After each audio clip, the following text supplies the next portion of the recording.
Sekarang aku tanya dulu dirimu. Kamu orang mungkin sudah punya akal dan pikiran, logika. Buat apa Allah SWT mengutus Nabi Isa untuk membunuh babi? Kan penghinaan itu kepada Isa. Orang terkemuka di dunia dan di akhirat kerjanya membunuh babi. Di hari akhir. Itu untuk menghina Isa. Dan itu tidak terdapat di Quran. Hanya terdapat di hadis. Senotera Abadi. Ya. Halo Senotera Abadi, selamat malam, silakan. Malam, salam kenal. Ya, silakan Pak Seno. Aduh, saya kebetulan baru masuk gitu kan. Maksudnya Isa terkemuka di dunia dan di akhirat. Memang betul. Dia seorang yang terkemuka di dunia dan di akhirat. Kemudian di buku yang menceritakan 101 tokoh, Nabi Muhammad itu adalah orang yang paling berpengaruh di dunia ini kan, paling berpengaruh. Dalam artian apa-apa yang dilakukan oleh Nabi Muhammad itu ditiru gitu kan. Sekarang begini, tadi saya dengar di TikTok itu bahwasannya orang Nasrani atau orang Kristen itu kan paling banyak di dunia ini kan dibandingkan orang Islam. Tapi ternyata orang Kristen itu nggak mengikuti apa yang dicontohkan Yesus gitu loh menurut saya. Gimana? Ya, seseorang yang terkemuka pasti akan ditiru tingkah lakunya, ya, berpengaruh. Kalau dia tidak berpengaruh berarti bukan terkemuka. Pahami dulu dia. Identik itu. Orang terkemuka pasti dia berpengaruh. Tapi orang berpengaruh belum tentu terkemuka. Mungkin begitu maksudmu ya. Al-Quran menggariskan harus Isa yang paling terkemuka. Terkemuka itu paling dibicarakan semua orang. Paling wah. Cobalah buat sebuah penelitian. Dan berani kau menuliskan Isa nomor 1 ke penjara kau. Muhammad nomor 2 ke penjara. Bukan karena kebenaran. Mereka nggak butuh kebenaran. Tetapi yang mereka butuhkan bahwa Muhammad harus nomor 1. Sementara Al-Quran bilang yang terkemuka itu Isa bukan Muhammad. Ya. Itu pertama. Yang kedua. Dikatakan bahwa orang Kristen tidak mengikuti ajaran Yesus. Itu adalah kekeliruan. Mereka nggak tahu mana ajaran, mana tradisi. Coba aku tanya kau, apa ajaran Yesus satu yang tidak kami ikuti? Silakan. Ini yang saya lihat itu, saya dengar-dengar, saya kebetulan awam ya dalam bidang dalil saya nggak hafal, cuman saya dengar-dengar itu dari Ustadz gitu kan. Maksudnya di Bible bukannya Yesus itu kalau beribadah itu sujud misalnya. Nah, orang Kristen kan nggak sujud gitu loh. Oke, terima kasih. Di Bible, Yesus sujud itu ketika dia mau di Taman Getsemani. Tapi ketika di Bait Allah nggak ada dijelaskan dia sujud. Di Taman Getsemani ada yang mengatakan sujud, ada yang mengatakan berdoa saja sambil menengadahkan kepala ke langit. Kalau menengadahkan kepala ke langit bukan sujud. Dan sujud pun Yesus bukan seperti orang Islam sholat, tapi seluruhnya telungkup dia gini sama dengan kayak si Daud. Dan tidak pernah menghadap ke sebuah benda mati yang dikhususkan. Kecuali tiba-tiba ketika dia sujud kebetulan ada batu, bukannya? Dia bukan khusus sujud karena batu itu. Itu harus dipahami. Apakah kami Kristen tidak mengikuti Yesus? Oh, mengikuti. Saya kalau berdoa di dalam kamar kan Yesus bilang masuklah tutup kamarmu. Makanya Yesus ketika berdoa juga itu kan sendiri, nggak ada yang lihat. Dia sujud, saya sujud. Siapa bilang saya nggak sujud? Apalagi, coba itu udah gagal. Silakan yang kedua.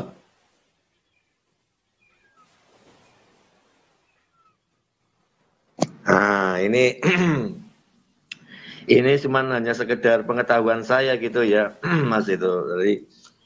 Jadi tingkah laku atau katakan apa-apa yang dilakukan Nabi Muhammad kan hampir semuanya ditiru gitu sama umat Islam gitu loh kan. Nah, itu di situ menurut saya yang menjadikan buku 101 tokoh itu jadi orang yang paling diikuti. Misalnya Pak Presiden itu kan melakukan apa kan kita nggak tahu. Nah, orang Islam itu sampai kan Oke, sebentar. Yang mana yang satu kalian ikuti dari Muhammad? Aku ingin tahu. Ya. Aduh, kok kayak ya? Coba apa yang kalian... Halo? Nah, itu contoh misalnya kayak kita sholat, ya kan? Oke, stop. Satu. Kamu bilang sholat, kalian mengikut Muhammad. Inilah kekeliruan kalian. Sholat itu pertama sekali, bukan Muhammad yang melakukan, orang Yahudi. Sebenarnya kalian mengikut Yahudi. Sunat. Kalian tidak pernah mengikut Muhammad untuk sunat. Tapi mengikut orang Yahudi. Kan itu. Tapi otak kalian sudah dicuci, apalagi donditan. Yesus kan sujud, iya. Agama apa yang melakukan sujud? Islam kan, iya. Yesus sujud bukan karena Islam, tapi karena dia Yahudi. Oh, Yesus sunat. Agama apa yang sunat? Islam kan, iya. Yang berbicara Oon, yang diajak bicara Oon. Makanya kau bilang tadi kau dengar dari ustadzmu Oon. Saya tidak sanksikan keoonannya. Orang Kristen tidak ada mengikut katanya. Sunat itu bukan ajaran Muhammad. Muhammad tidak pernah menirukan sunat. Mana bisa kau tunjukkan dia sunat? Sudah, umur 8 hari. Itu adalah tradisi Yahudi. Apalagi? Coba, apalagi? Aku ingin tahu.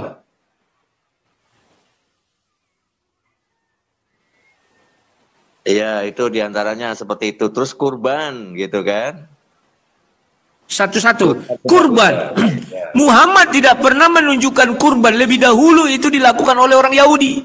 Sebelum Muhammad ada, Yahudi sudah duluan ada. Yang berkorban itu Yahudi dulu digunakan untuk penebusan dosa. Oleh Muhammad, dia tidak ngerti apa arti kurban. Sehingga kurban di Islam apa? Adalah sedekah orang kaya. Orang yang memiliki berkat dari Allah dibuat kurban untuk dibagi-bagikan. Mana itu kurban? Dan ada yang kalian ikuti dari Muhammad. Itu ajaran Yahudi. Apalagi coba. Kafan. Kain kafan itu Yahudi bukan karena Islam. Jadi ajaran Islam itu apa yang kalian ikuti? Selain kawin 4 bisa. Itu Yahudi tak ada mengajarkan. Silakan. Nah itu. Jadi dari narasi jenengan berarti Islam itu boleh dikatakan hampir mirip-mirip dengan Yahudi, betul nggak? Bukan mirip lagi, tapi mengambil hampir banyak tradisi agama Yahudi. Menghafal, kan Yahudi yang menghafalkan kitab. Silakan. Iya gitu. Jadi kalau menurut saya sih ya maksudnya Tuhan yang datang ke Bani Israel itu ya Tuhan yang datang kepada Nabi Muhammad juga. Berarti kan modelnya sama. Kalau dipikir-pikir gitu loh. Benar nggak? Oke. Kalau kamu katakan begitu, kamu terkena hukum Tuhan Ibrahim 4. Surah 14 ayat 4. Kubaca. Sebenarnya kalian mengatakan Muhammad itu menjadi rasul, nabi berdasarkan surah 61 ayat 6. Ini kuajari Islam bagaimana caranya membaca kitab suci. Kalian membaca tapi tak mengerti. Dan ingatlah ketika Isa putra Maryam berkata, wahai Bani Israel. Artinya Nabi Isa sedang berbicara nubuatan kepada Bani Israel, bukan kepada Bani Arab. Sesungguhnya aku utusan Allah kepadamu yang membenarkan kitab yang turun sebelum aku, yaitu Taurat, dan memberi kabar gembira dengan seorang rasul yang akan datang setelah aku, yang namanya Ahmad. Oleh penerjemah dibuat buka kurung tutup kurung, Ahmad itu Muhammad.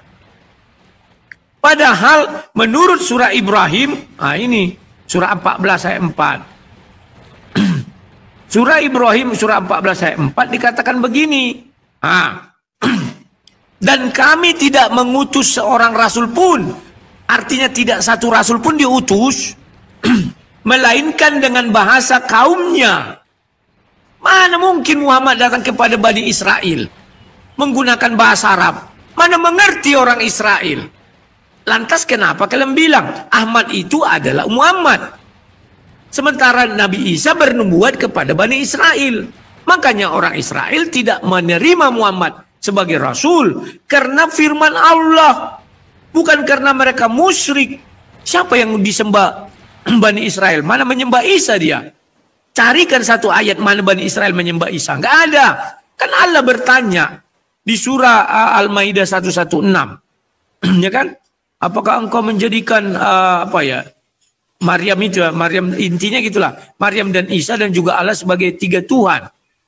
Kenapa kata Isa? Nggak ada kuajarkan itu Allah katanya. Engkau maha tahu. Paham nggak? Pengikut Nabi Isa namanya Hawariyun. Siapa Hawariyun yang menyembah Maryam? Nggak ada. Siapa Hawariyun yang menyembah Isa? Nggak ada. Silakan.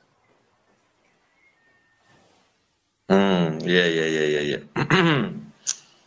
Iya, gitu ceritanya gitu. Jadi yang saya satu lagi, tunggu, sorry, saya potong, maaf ya. Satu lagi, surah 29 ayat 27, biar kalian paham. Banyak orang muslim ini asal baca tak ngerti apa yang disampaikan Ustadz karena sudah di 27, 29 ayat 27. Ya, aku bacakan.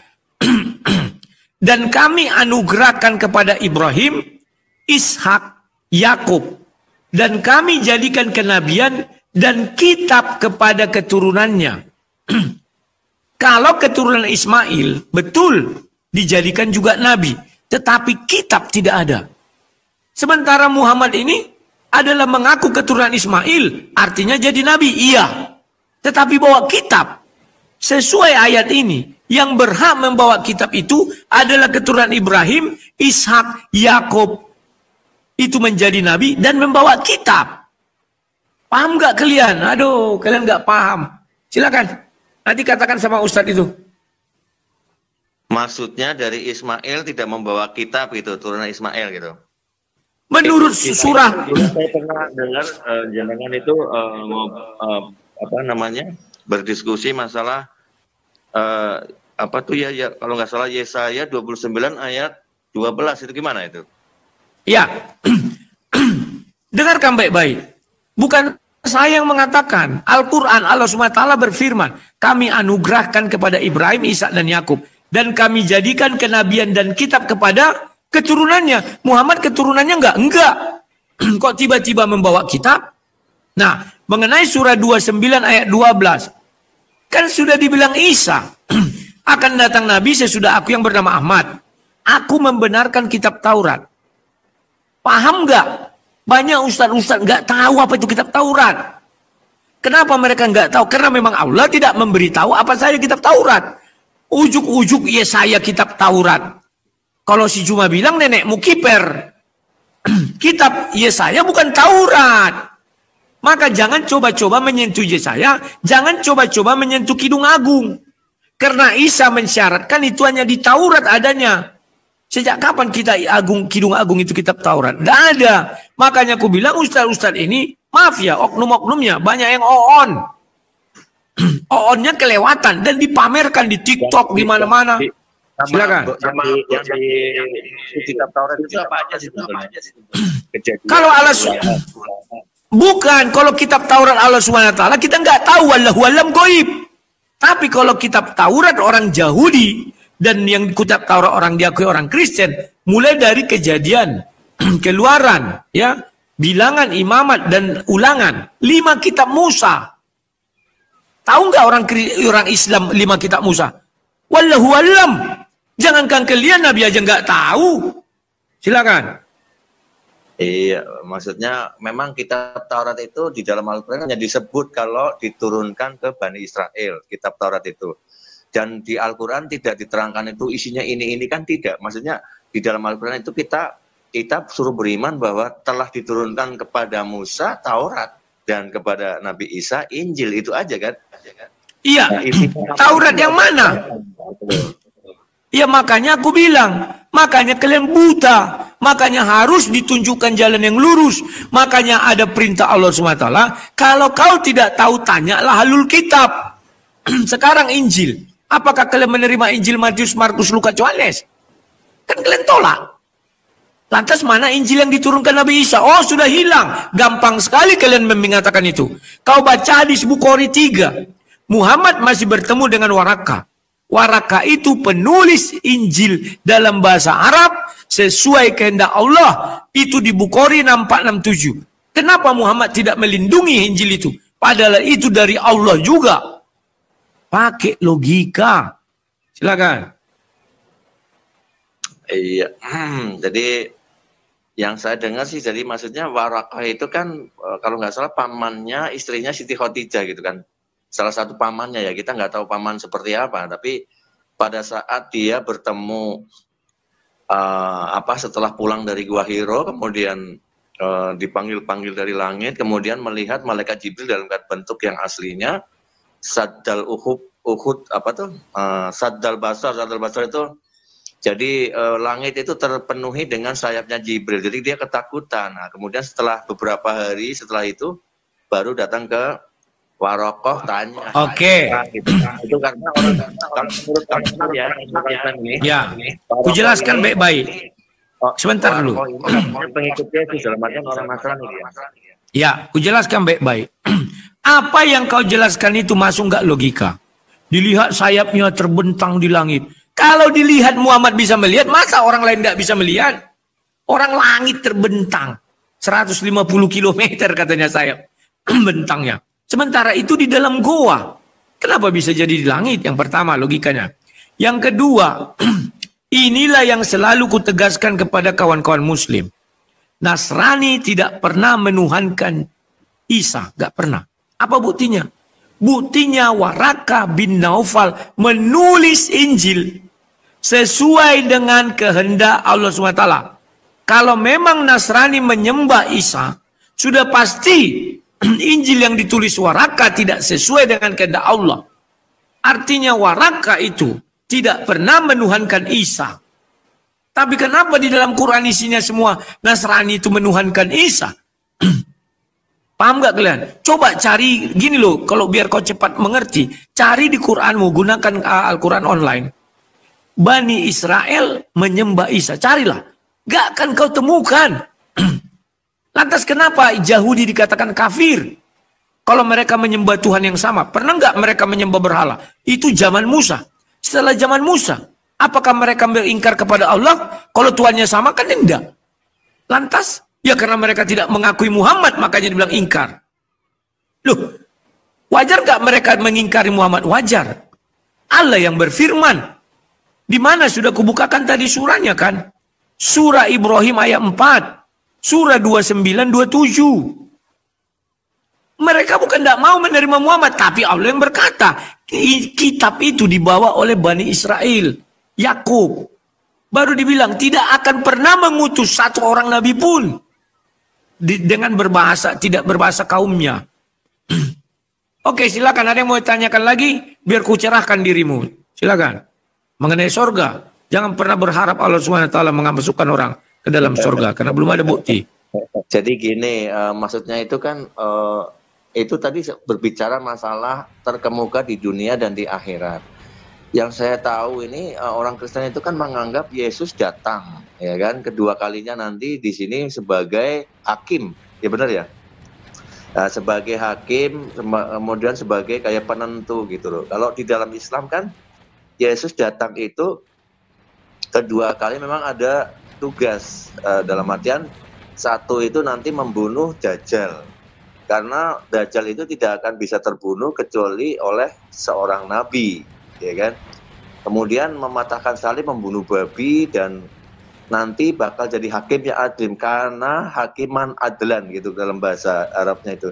Jadi dia jadi hakim yang adil, dan kejadian ini itu masih di dunia gitu loh. Nah, kalau saya perhatikan itu, kalau di dalam Kristen itu nanti Isa datang itu berarti sudah alam maut atau kematian atau apa segala macam di situ. Saya kurang paham di situ, coba terang-terangkan. Ya, terima kasih. Memang betul di dalam Islam pun Isa nanti turun menjadi hakim yang adil ya. Itu banyak terdapat di hadis ya. Sekarang aku tanya dulu dirimu. Kamu orang mungkin sudah punya akal dan pikiran, logika. Buat apa Allah SWT mengutus Nabi Isa untuk membunuh babi? Kan penghinaan itu kepada Isa. Orang terkemuka di dunia dan di akhirat kerjanya membunuh babi di hari akhir. Itu untuk menghina Isa. Dan itu tidak terdapat di Quran. Hanya terdapat di hadis. Ya, siapa kemarin bilang hampir murtad mengatakan hadis itu kan karangan manusia. Saya setuju. Mana ada Allah mengatakan tulislah hadis, aku melindungi hadis, aku menjaga hadis. Tidak ada. Itulah orang-orang yang menulis hadis ingin mendiskreditkan Nabi Isa, dibuatlah Nabi Isa kurang kerjaan, membunuh babi. Bagaimana dia membunuh babi? Dengan apa? Seluruh dunia ini orang makin banyak menggencar memelihara babi. Tujuannya apa? Agar di hari akhir Nabi Isa nanti keteter membunuh babi. Dibunuh satu, tuh di sana ada beranak lagi 10. Kan seluruh dunia miliaran itu di hutan-hutan. Dibunuh lagi sana bunuh. Capek dia kawan. Ngejar-ngejar babi. Kapan kiamatnya? Belum lagi kalau dia jalan kaki, masuk nggak di akal kita. Lantas naik apa dia membunuh babi? Oh, naik burak. Memang burak itu ada ya? Yang kedua, mematahkan salib. Kan dia. Yang kedua, tunggu dulu. Kelihatannya di sini bukan berarti dia membunuh babi, itu bukan artinya atikias ini, dalam artian dia akan mematahkan bahwa babi itu halal gitu loh, kelihatannya seperti itu. Oh, kalau babi jadi halal ya nggak masalah. Jadi mahal nanti harga babi, nggak sudi kami. Biar tetaplah babi itu haram, biar jangan mahal kali harganya. Sedangkan sekarang aja haram, sudah kalah daging kerbau, daging sapi. Baru yang kedua, mematahkan salib. Masuk akal kita enggak? Nabi Isa turun membunuh babi aja belum selesai. Terus mematahkan salib. Orang Kristen enggak tahu ini. Woi, nanti Nabi Isa datang matahkan salib. Kita buat dari baja katanya. Dibuatlah dari baja salib itu. Bagaimana mematahkannya? Apa Nabi Isa sudah kenal laser?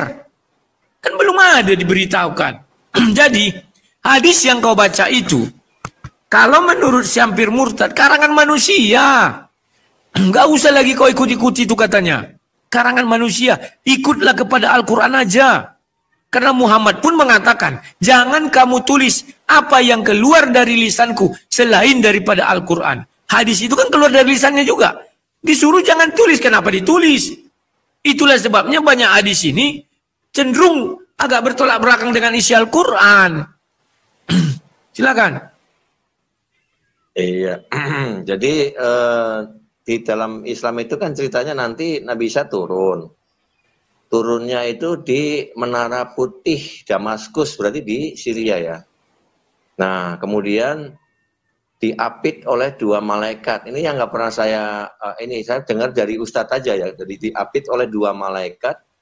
Jadi waktunya sebelum subuh. Jadi dia diapit 2 malaikat, turun, langit terang gitu kan, ada cahaya datang dari atas, kemudian terlihatlah Isa. Bahkan diterangkan oleh Ustadz itu bahwa dia itu rambutnya panjang mengombak gitu kan. Kemudian nafasnya itu ngebul gitu, artinya kayak orang kalau kita dingin kan, nafasnya itu ngebul, kemudian berkeringat gitu loh. Bahwasanya keringatnya aja ini kalau misalnya netes sama orang kafir, itu orang kafirnya leleh gitu ceritanya, saking dahsyatnya itu kekuatannya dia. Nah seperti itu. Jadi Nabi Isa itu turun nanti dia akan hidup lagi. Dan nanti bumi berkah setelah datangnya Nabi Isa. Dan kemudian Nabi Isa itu turun itu waktunya waktu subuh, mau sholat subuh, kemudian Imam Mahdi itu sudah hampir siap-siap sama pengikutnya, kan tinggal sedikit itu lagi pada bersembunyi gitu di atas bukit-bukit. Kemudian dia sholat subuh, Imam Mahdi mempersilahkan Yesus itu atau Isa itu, silahkan jadi imam ya Ruhullah gitu katanya di dalam hadis ini ya. Silahkan menjadi imam, hai ruh Allah, ya kan gitu ya. Ruhullah kan maksudnya ruh dari Allah. Kemudian dia menjawab, setiap kaum itu ada pemimpinnya, kau yang jadi imam. Jadi maksudnya Nabi Isa itu akan jadi umat Nabi Muhammad gitu. Memang dia seorang nabi, tapi tidak kembali lagi ke sini, tidak mengajarkan lagi kenabian. Jadi intinya dia tetap menjadi. Oke. Ku bilang, oke, ku jawab ya. Kalau tidak ada di Al-Quran, apakah kau percaya? Saya aja orang Kristen, kalau tak ada di dalam Bible saya nggak percaya. Itu dongeng. Makanya di dalam Bible dikatakan mereka akan suka dongeng-dongeng. Kalau dalam Kristen ya. Kalau dalam Islam saya nggak ngerti otak-otak orang Muslim ini nggak ngerti saya. Yang nggak ada di Al-Quran pun dipercayai. Wah nanti datang di Damaskus begini begono. Orang Kristen mengintip mana menaranya ini. Tidak usah dirikan, hancurkan. Tidak datang-datang Nabi Isa jadinya. Oke. Kamu bercerita Ustadzmu mengatakan Nabi Isa diapit 2 malaikat dalam awan. Itu kan merujuk kepada kisah para rasul 9 sampai 12. Bahwa Yesus naik ke sorga diapit 2 malaikat dan berkata, hai orang Galilea, apa yang kamu pikirkan, apa yang kamu lihat? Begitu kamu lihat nanti Yesus naik ke atas, begitu juga turun dari sorga. Itu juga terdapat di surah 2:210. Tidak ada yang mereka tunggu-tunggu kecuali datangnya azab Allah bersama malaikat dalam naungan awan. Jadi Allah itu nanti turun dalam naungan bersama malaikat dalam naungan awan. Apa kebetulan ini sama? Yesus pun turun nanti dalam naungan awan bersama 2 malaikat. Wallahu alam lah ya. Tapi tolonglah gunakan sedikit pikiran. Semua yang kau katakan saya cari di Quran tidak ada. Lantas dari mana penulis hadis dapat apa itu?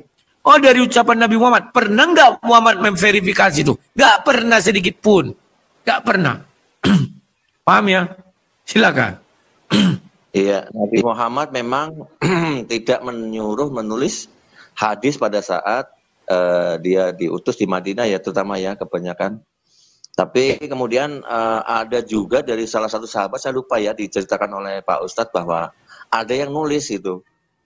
Habis itu bukannya dilarang, tapi begini ya, jadi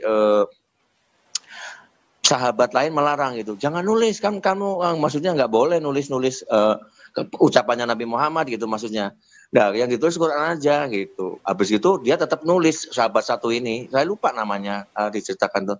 Nah habis itu dilaporkanlah ke Nabi Muhammad gitu, kok ini ada yang nulis perkataan Anda gitu lah ibaratnya gitu. Habis itu Nabi Muhammad jawab apa? Ya nggak apa-apa, masalahnya kan si sahabat ini ngomong misalnya, kan kadang-kadang Anda marah, maksudnya Rasul marah, kadang-kadang Rasul lagi begini, kadang-kadang lagi sedih, kadang-kadang lagi apa. Karena Nabi Muhammad menjawab apa? Tidak ada yang keluar dari mulutku selain kebenaran, katanya gitu.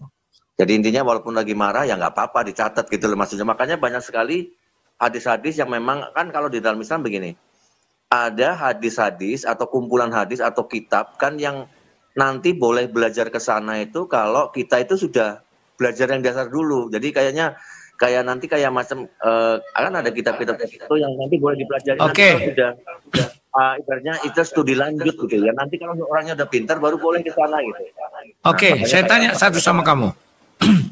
Nabi Muhammad mengatakan yang keluar dari dirinya adalah kebenaran.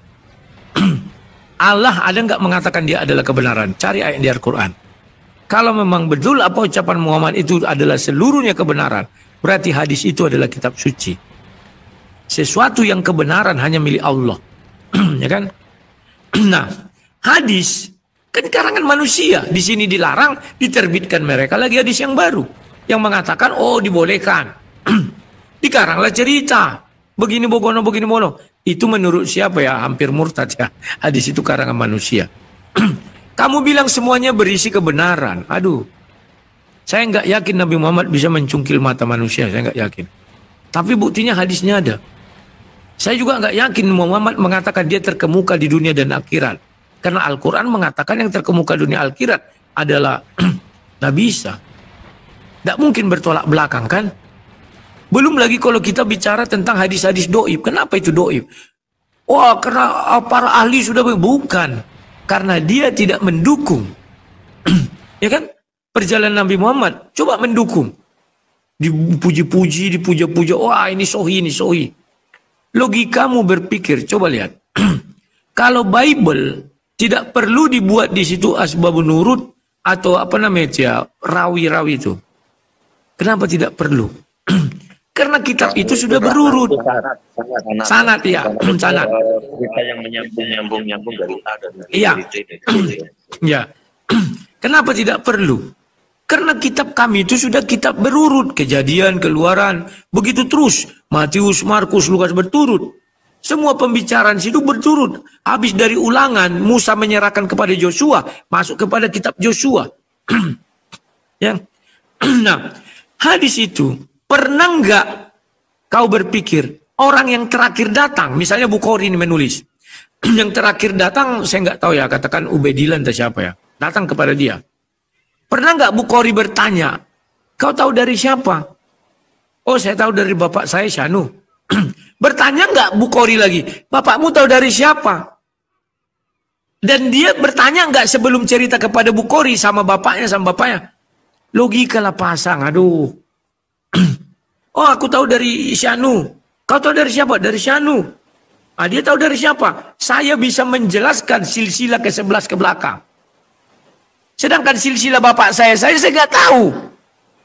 Ngerti nggak kau? Contoh, ketika kemarin ada orang bicara sama saya kan udah lupa saya dari siapa saya dengar. Oh, saya dengar dari Mama Syanu.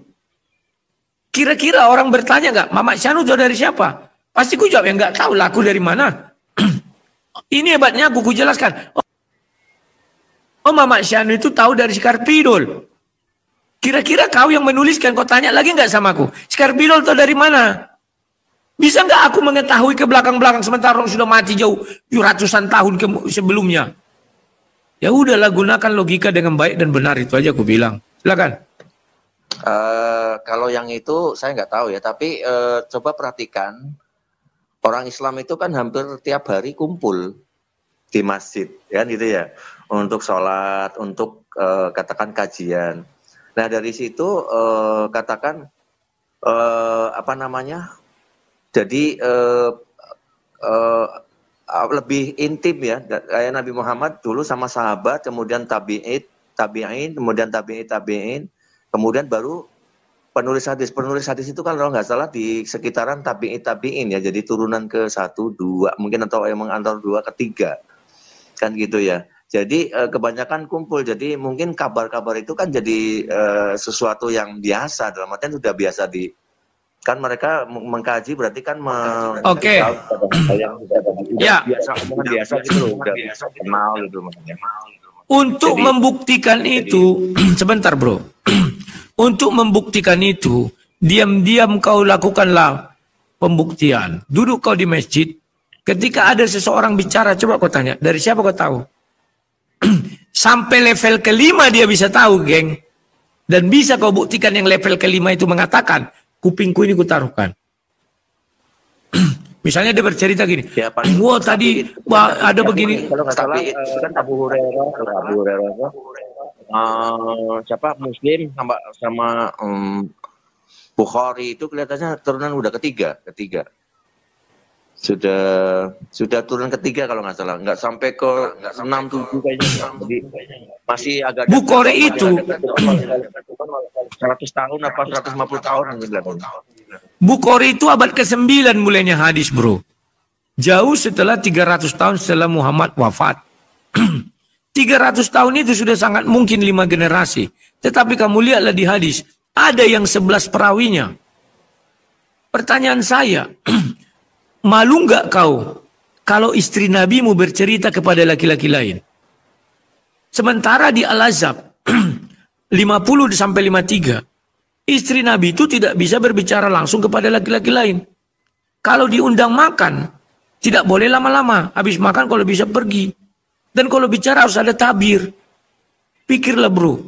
Diriwayatkan dari Aisyah misalnya. Aisyah bicara kepada, kenapa tidak ada perawi itu perempuan selain Aisyah misalnya. Aisyah nggak cerita kepada seorang perempuan. Tapi kepada seorang laki-laki bro. Apakah laki-laki itu muhrimnya? Siapa yang bisa menentukan? Kan kita kalau saya bro, misalnya saya punya nabi nih, katakan Yesus punya istri. Malu saya istri Yesus itu berbicara kepada banyak laki-laki. Berapa hadis yang diriwayatkan oleh Aisyah? Kalau nggak saya aku 2000-an. Coba lihat apakah semua nama ya. Apakah semua namanya sama laki-laki itu? Kan tidak. Mungkin nggak Aisyah bercerita kepada ribuan laki-laki. Di mana posisinya? Aduh bro, kalau saya bro, logika saya jalan. Misalnya Yesus punya istri bro. Tiba-tiba istrinya menceritakan rumah tangga bro. Sedangkan sekarang orang bilang itu apa? Dosa. Semua orang sekarang setiap, istri saya berjawab, ustaz-ustaz juga bilang, itu nggak boleh, dosa itu membuka aib suami. Paham nggak bro? Sementara ini bercerita kepada 2000 hadis itu Cobalah kamu pikirkan, coba cek dari 2000 itu. Apakah semua laki-laki yang pertama diceritakannya itu sama? Ya, Paham ya? itu kan kejadiannya udah tempo dulu. Jadi memang kita tidak tahu bro, gini. Sebentar. Sebentar. Kita memang katakan tidak kejadian sekarang, udah lalu. Tapi kan logika bisa kita pakai. Karena ada larangan orang untuk sembarangan bicara kepada istri Nabi. Muka surat 33 itu, ku bukakan dulu ya. Sabar ya bro. Iya, silakan. Ya. Al-Azab 53. Ku bukakan dulu. 50 atau 53 aku lupa. Dikatakan begini. Wahai orang-orang yang beriman, yang tidak beriman tidak wahai. Janganlah kamu memasuki rumah-rumah Nabi. Kecuali jika kamu diizinkan untuk makan tanpa menunggu waktu masak. Jadi tidak ada kesempatan bicara bro. Ya. Tetapi jika kamu dipanggil, maka masuklah. Dan apabila kamu selesai makan, keluarlah. Ada kesempatan bicara tak? Gak ada. Kamu tanpa memperpanjang percakapan. Tanpa memperpanjang. Sesungguhnya yang demikian itu adalah mengganggu Nabi sehingga dia Nabi malu padamu. Nabi aja malu. Kalau istrinya bicara-bicara sama orang. Untuk menyuruhmu keluar. Dan Allah tidak malu menerangkan yang benar. Apabila kamu meminta sesuatu keperluan kepada mereka. Istri-istri Nabi, maka mintalah dari belakang tabir. Mereka hanya meminta bisa kepada istri Nabi. Itu pun dari belakang tabir. Apakah hadis itu mereka meminta? Kan tidak. Aisyah bercerita. Ya, cara dia lebih suci bagi hatimu dan hati mereka. Dan tidak boleh kamu menyakiti hati Rasulullah dan tidak boleh pula menikahi istrinya selama-lamanya setelah Nabi wafat. Sungguh yang demikian itu sangat besar dosanya di sisi Allah. Itu dosanya besar. Lantas kenapa kalian tidak membaca ayat ini? Makanya aku bilang, banyak orang Islam itu baca ayat tapi nggak ngerti artinya. Hafalannya pandai. Nggak boleh bicara lah. Kok 2000 kali Aisyah berbicara sama laki-laki? Ada nggak Nabi Muhammad di situ? Kutanya lu kalian. Kalau tidak ada, lantas ini kan dilanggar jadinya.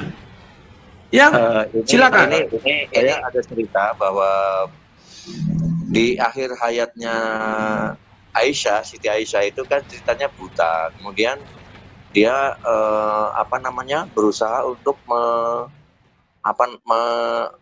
menafkahkan ya semua barang-barangnya itu dikasih orang gitu sampai nggak ada barang. Bahkan pembantunya itu ngomong ya Ummul Mukminin katanya gitu, maksudnya sudah gak ada barang, maksudnya dia kepingin menyumbangkan itu ke orang lain. Nah di sini kan berarti cerita ini datang dari pembantunya gitu loh, diantaranya pembantunya kan perempuan juga gitu loh maksudnya. Coba kau bukakan hadis di mana ada perempuan, aku ingin tahu.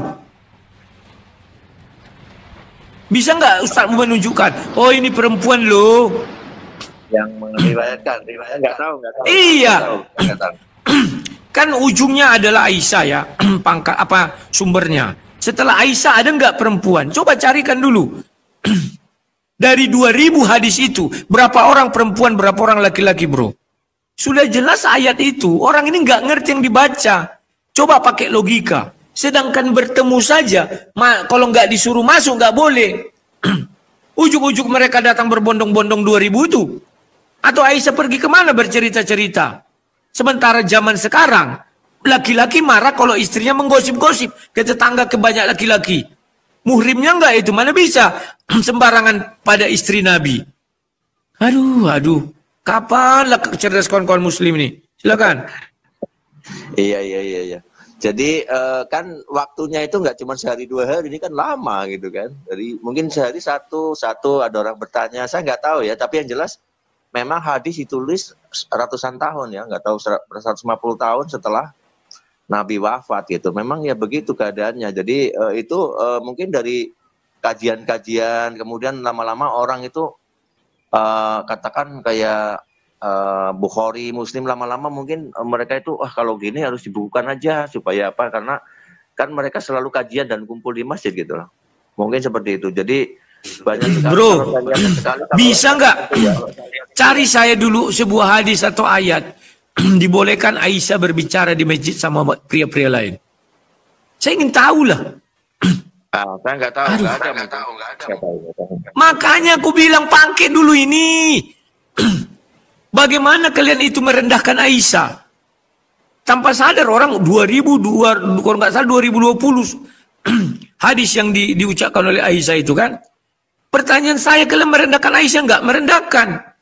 Kalian nggak tahu. Masa Aisyah jadi mencerita-ceritakan keadaan rumah tangganya ke orang-orang lain? Sementara di surah Al-Ahzab, surah 3353 dilarang.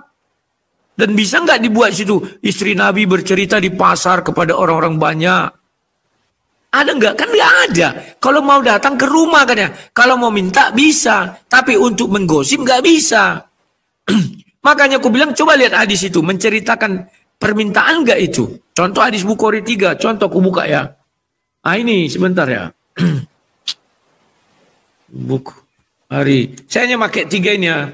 Kenapa saya nggak mau yang lain-lain? Karena nggak bahasa-bahasanya. Bahasa-bahasa yang nggak lulus TikTok. Nanti bahaya.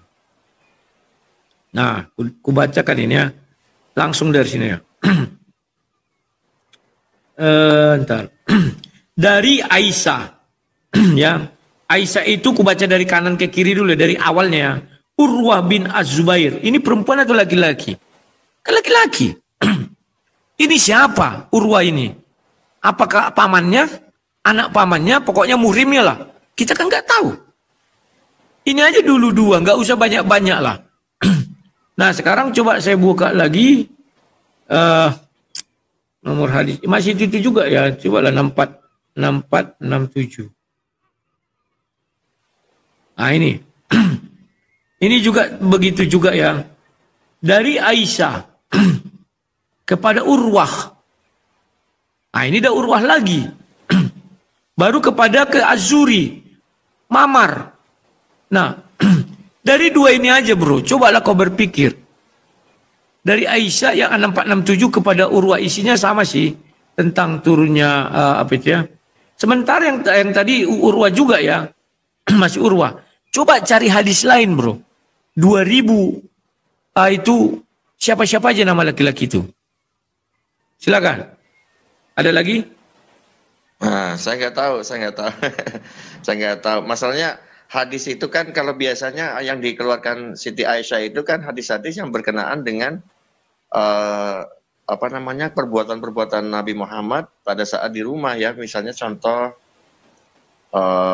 masalah mandi junub, masalah wudu atau masalah mungkin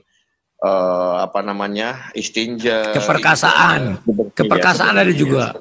Nah, menurutmu pantas nggak itu dibicarakan? Bro, menurutmu pantas nggak itu dibicarakan kepada orang-orang banyak, kepada laki-laki lain? Kan nggak pantas. Saya saja kalau ada ku dengar dari laki-laki lain, kata istrimu kolormu robek, ubel-bel istriku tuh. Apalagi Nabi pasti marah. Gimana sih? Aduh. Kau bro kalau datang istrimu bilang, wah suamiku keperkasaannya kayak 30 orang pria. Bangga nggak kau? Sekalipun kau bangga pasti kau marah. Kau cerita-ceritakan keperkasaanku barangku kau bilang-bilang kan. Aduh. Oke bro itu aja, ada lagi? Iya ini itu tadi masalah Isa yang turun di akhir zaman itu maksudnya nanti kalau di Kristen ada kiamat atau tidak seperti halnya yang ada di dalam Islam. Maksudnya apa sudah orang yang mati itu bangkit atau bagaimana? Yang kan namanya orang itu udah ada yang mati dan waktu dia turun kan masih banyak yang hidup. Itu seperti apa? Kalau di dalam Kristen jelas ada nampaknya hari kiamat, hari penghakiman. Bahkan pendebat Kristen ada namanya kiamat. Pendebat Islam mana ada namanya kiamat. Ya. Nah, di hari kiamat nanti betul Yesus akan turun menghakimi ya, orang yang hidup. Artinya tidak semua dunia ini mati. Kalau di Islam kan mati semuanya. Kalau di Kristen tidak, masih ada yang hidup. Menghakimi orang yang hidup dan yang mati. Nah, ada satu lagi yang tidak dihakimi, yakni orang-orang yang mati di dalam Yesus dikumpulkan bersama-sama dengan dia. Sekarang Yesus di sorga, artinya mereka dikumpulkan di sorga. Artinya apa? Satu 1 Timotius 14 atau berapa ya? Ada itu. 1 Timotius ayat 14 saya lupa ya. Akan dikumpulkan bersama-sama dengan dia. Nah, Yesus sudah di sorga. Apakah mereka mengalami penghakiman? Tidak. Mana ada orang sorga dihakimi? Jadi penghakiman itu hanya berlaku bagi orang yang masih di bumi. Baik yang hidup maupun yang mati. Maaf bro. Di dalam ajaran kami, Yesus akan jadi hakim. Siapa yang dihakiminya? Termasuk Muhammad bro. Kan ngeri. Termasuk Muhammad. Akan ditanyain sama jadi hakimi. Silakan. Oke, ya. Sudah cukup kayaknya, nanti biar gantian dulu dengan yang lain. Terima kasih sudah dinaikkan. Siap, terima kasih Pak Seno. Ya. Siap, terima kasih. Tuhan Yesus memberkatimu.